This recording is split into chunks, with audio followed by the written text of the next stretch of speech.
जय जगन्नाथ।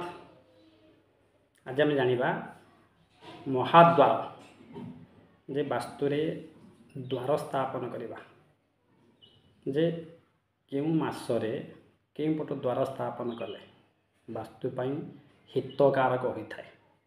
वास्तु देवतांकर मुह अनुसार आम दिग जानी था जो दिगरे वास्तु देवतांकर मुह थाए से पटे आम जदि द्वार स्थापन करती ताहले घर पर मंगल होता है बा कबाट स्थापन कले ताहा मंगल होता है।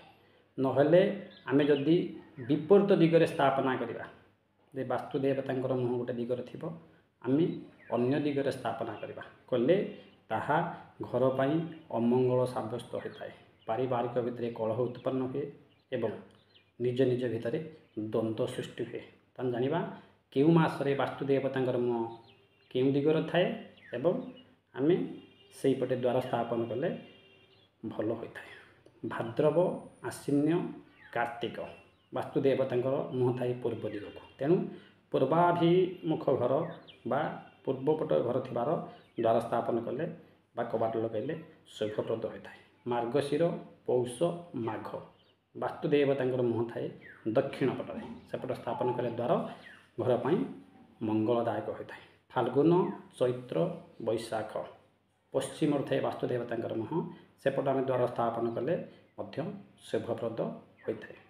ज्येष्ठ आषाढ़ श्रावण वास्तुदेवंकर मुह थाए उत्तर दिगरे सेपट द्वार स्थापन कले वास्तुपाई मंगलदायक होता है एवं वास्तुपाई कौन दुख दरिद्र आसी न थाए। जदि आम यह विपरीत दिगरे करती ताहले वास्तुदेव तो आशीर्वाद मिले ना दुख दरिद्रतार दिन कटि थाए।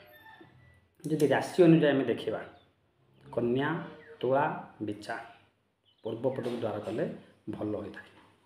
धनु मकर कुंभ दक्षिण पट द्वार कले भल होता है। मीन मेष वृष पश्चिम दिग द्वार कले भल होता है।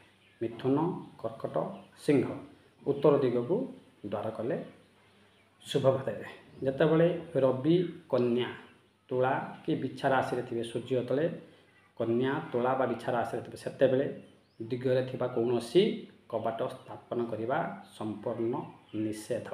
एपरी कले आमर दुख एवं दारिद्रता पाखे आसे। जय।